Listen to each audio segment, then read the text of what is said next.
I'm Ben Bailey, chef, and proud to call New Zealand home. I learnt my trade at some of the world's best fine dining restaurants. Then came home to cook, earning 3 hats, 2-time Restaurant of the Year and 2-time Chef of the Year. But it's time to go out alone and open a truly unique New Zealand restaurant. I want to find out what exactly our New Zealand cuisine is, where our produce comes from, and is it sustainable? I'm going to travel the country doing so. I want to create authentic New Zealand dishes. This is truly a Kiwi story told through food. And believe me, it's going to be tough. Join me on my journey.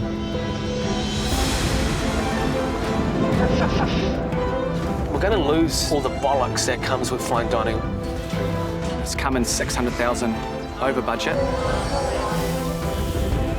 Off to see the mutton bird master. Deep south, this is Fjordland.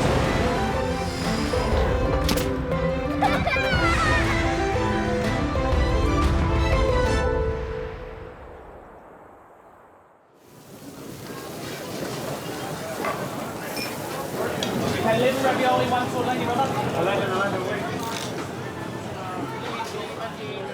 What is New Zealand cuisine? My name is Ben Bailey. Worked in restaurants all over the globe.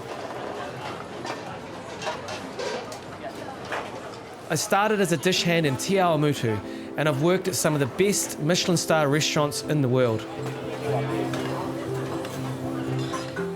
I'm a 2-time Chef of the Year winner, and we've won Restaurant of the Year several times at the Grove in Baduzzi, cooking modern French and modern Italian. But it's not enough. Why am I cooking European food in New Zealand? I'm going to open up my own place, a truly New Zealand restaurant. I'm chucking in my job. It's high risk as everything is on the line, but I need to follow my dream.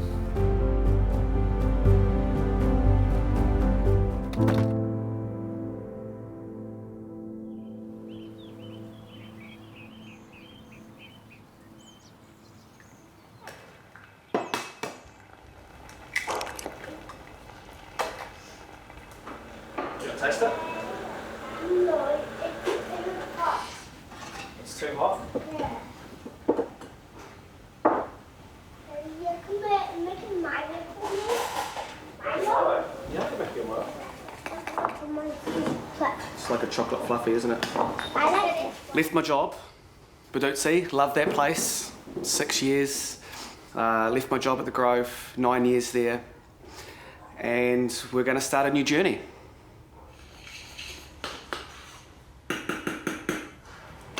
Right, who's first? Me. So baked beans, eggs, Vogel's toast. What is baked beans? Is this New Zealand? Is this New Zealand breakfast for kids? Yeah, the epiphany is what is New Zealand food? And especially when it comes to running a restaurant or delivering a New Zealand experience. I think we're too heavily influenced by French or Italian cuisine. And I put it all on the line. I put my house on the line, my income, everything to open a restaurant that can reflect what New Zealand cuisine is. A part of the venture is travelling the country, talking to awesome suppliers, speaking to awesome Kiwis, finding out what New Zealand food means to them, and we'll go from there. This is a big deal for the entire family. My wife, Kōura, kids, Ella, my princess, Mila, my Viking warrior, and Bowie, my 4-year-old Bam Bam. There is a lot at stake. My reputation, our house, and I've never done anything like this before.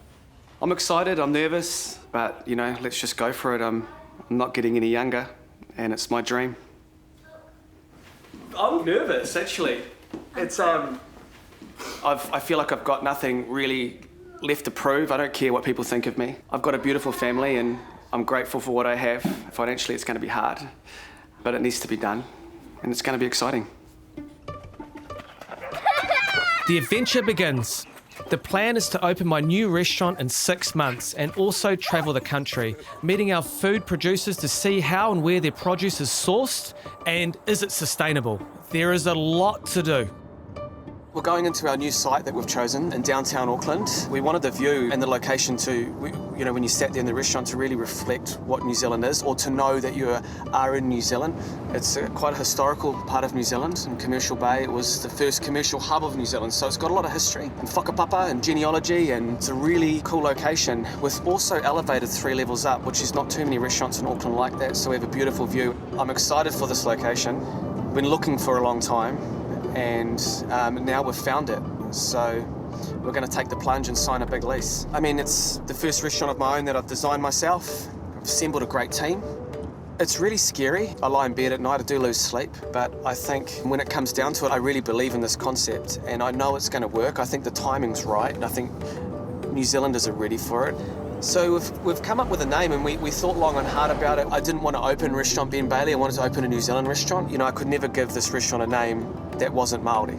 And the reason why is I wanted to pay respect to the people that walked here before us. We had a bit of a brainstorming session, and we came up with this idea of fire, like ahi, A-H-I.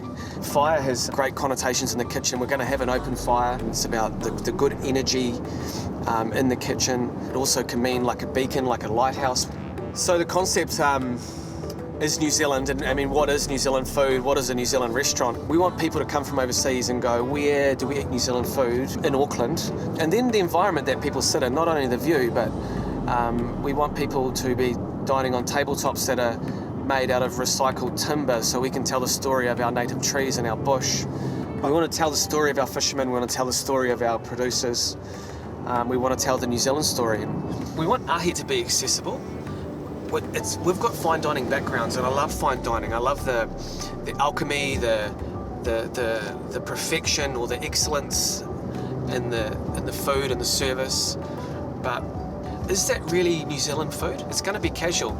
We're going to lose all the bollocks that comes with fine dining. We're going to take off the garnishes, all the fluffy stuff that doesn't matter, and really get into the simplicity of food and focus on depth of flavour, simple presentation, using great ingredients that have come to our door that day. We're not going to have 10-day-old fish or 2-day-old fish. We're going to have fish that was caught yesterday, being delivered to us, and we're going to serve it that day. And I'm determined to do that. We're going to find suppliers that are on a similar wavelength to us, that are going to deliver stuff fresh, so we can take these ingredients in a snapshot in time in their best quality and serve it to the customer.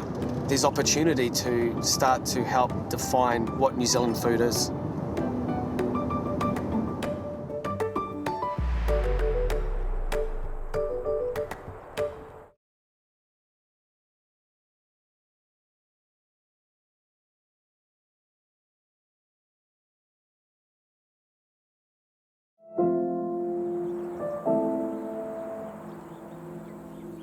What is New Zealand cuisine? Well, I'll tell you what it's not for a start.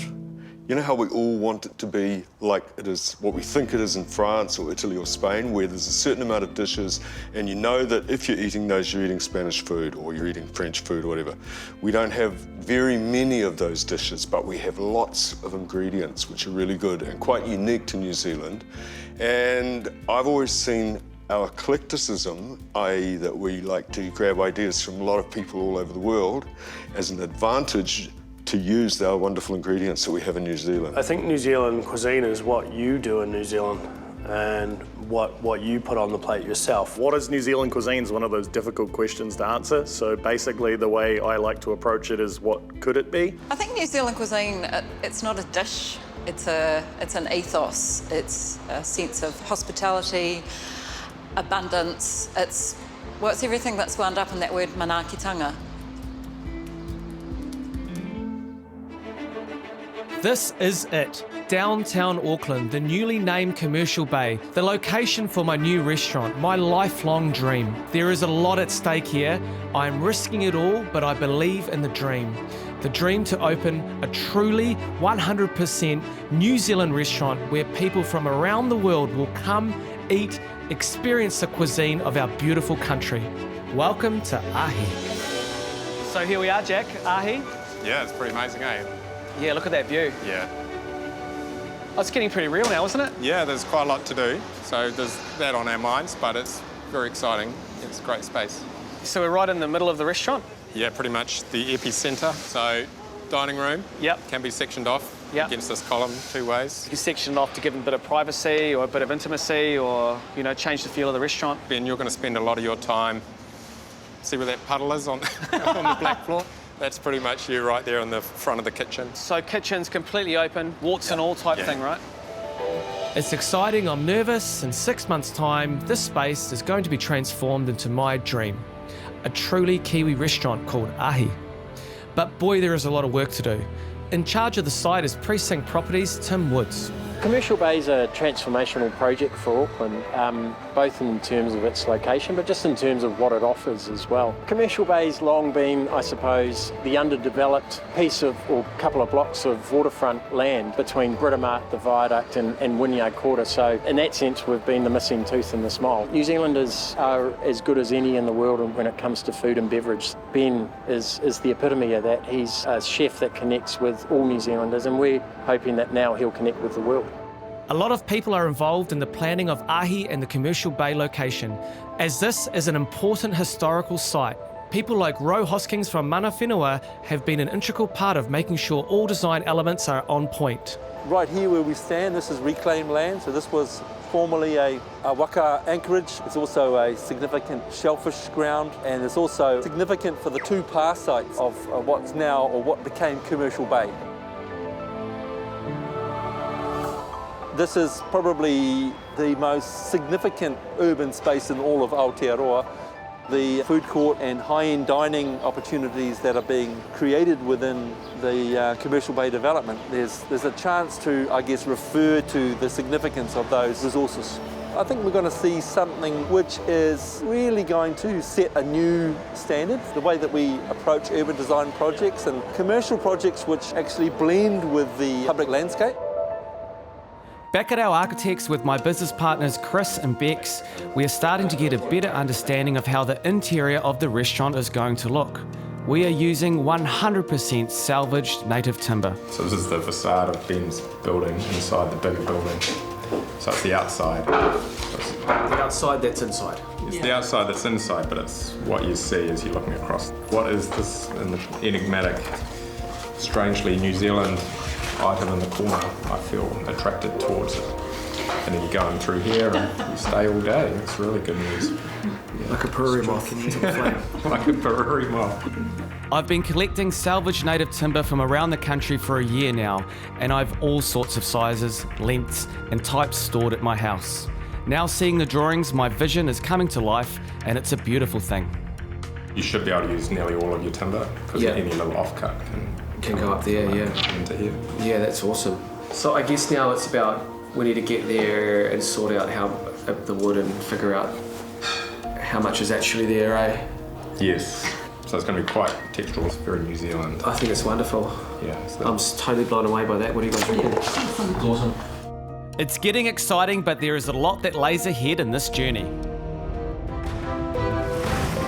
Leaving the city behind for a bit, I'm off to the deep south as I need to start gaining some inspiration for dishes on the Ahi menu.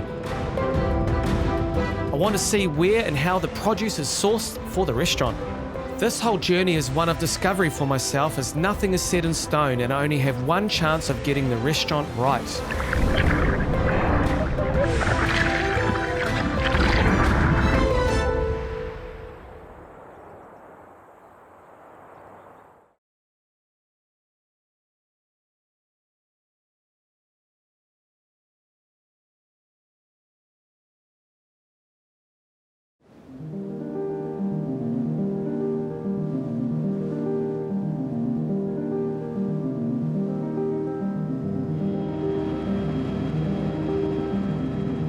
So to find out about New Zealand cuisine, what better place to come than the deep south, the Southern Alps. The paua, the crayfish, the kina, the blue cod, and back to the country with the lamb, the tar, the chamois, the venison. This is God's own.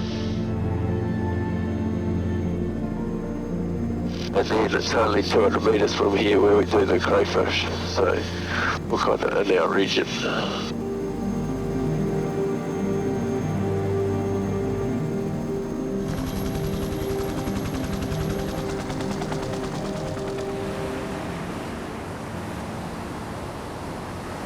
Okay, we're going to lube up our wetsuit, apparently with baby shampoo. I'm here with my mate Doug Beach from Minaret Station. He's a keen crayfish and paua diver and wants to show me what the coast has to offer, and it's just the inspiration I need. It's down here.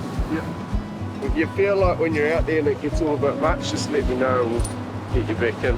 Because West Coast is definitely different.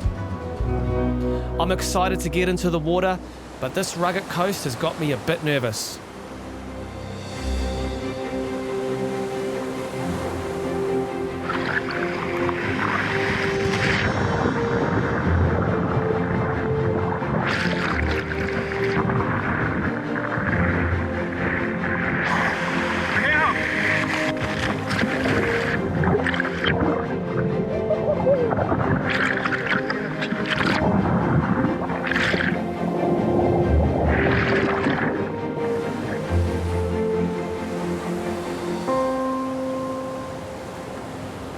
Oh, it's amazing.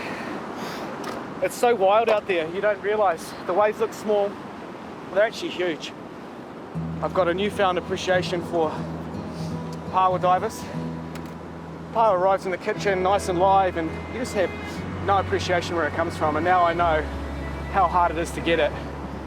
I'm going to show that extra bit of love and care when we handle these ingredients in the kitchen. So, one of New Zealand delicacies. Beautiful. The paua, one of my most favourite things. We're going to cook it in the fire today. Nice. Have you done it before? Oh, always keen to see your methods. Awesome. All right, let's do it. Let's go cook. Sweet.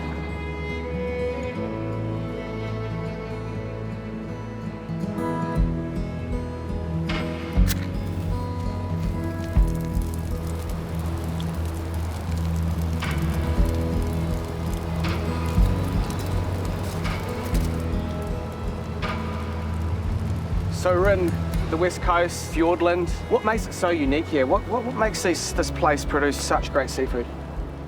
I mean, if we look around, you see this amazing natural beauty, which hasn't been interrupted, like just beautiful rainforests, going from those glaciers that we saw on the way over to then into the rainforest and out to the ocean. So it's had no interruption, no mining, no forestry. So the water coming down through here, all those nutrients flowing into the ocean, feeding the sea life, and then also making the ocean really rich in what it has. And it's pretty rough down here, right? So it's quite hard to go fishing. Yeah. A lot of our weather comes from the west, so it naturally protects this area, limits how many days we can actually come here a year. Yeah. All right. It's starting to look good. Yeah. See the change in colour there.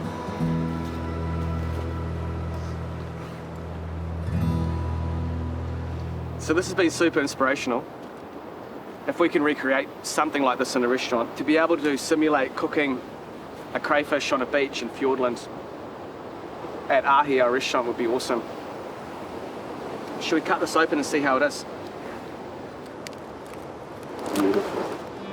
So this is just a bit of herb butter, eh? Just gonna pop it back in, let that melt up. Bit of rosemary. I love rosemary and crayfish. Why is that? I don't know, it just like super works. I love like rosemary and hapuka. Yeah. But for me, rosemary and crayfish, just it's the ticket, right? Should we start with that, mate? Yeah, looks good. What do you reckon? Yeah. Getting hungry. One of these little moss plates. Perfect. Here you go, mate. Delicious, man. How fresh is that? Oh.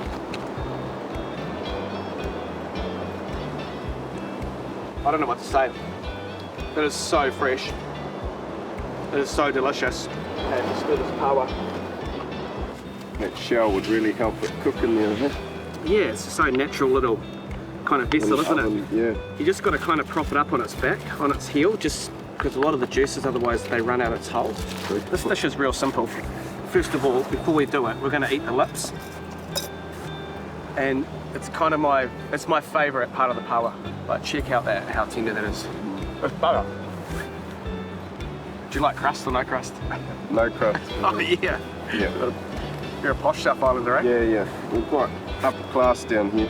What's that going on there? So this is the secret ingredients, horseradish mayonnaise. Do you want some avocado? No, I'm good actually. Nice and fine slithers there. Nice and fine, so keeps tender. So how are you going to serve this in your restaurant? I want it to be simple. You know, the white bread and the white bait or the pawa or the seafood or fish and chip sandwich. For sure. How do you do that in a restaurant where people realise, A, they can't do it at home, and also it tastes magnificent, and it is homemade as well. That's the challenge for us. It's like a Southland pawa roll. It's good, eh?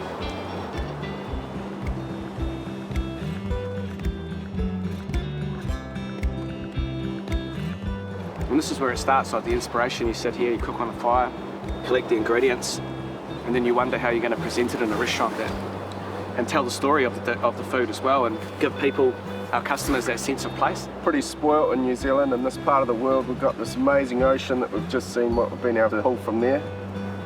Now we're going to head over through this rainforest, over the main divide, through the glaciers, and on to Minaret Station, where we'll meet with Jonathan Wallace. He'll give us an insight to the lamb that they're producing there, known as Tamana lamb. Next time, I stick around in the deep south to learn about what makes Tamana lamb so special. There's a range of provenance stories in New Zealand. This goes further than that, it backs it up with science. Head into Fovo Strait to see sustainable fishing at its best. It's huge! One more stop on my deep south trip, I need to learn about the titi, the mutton bird.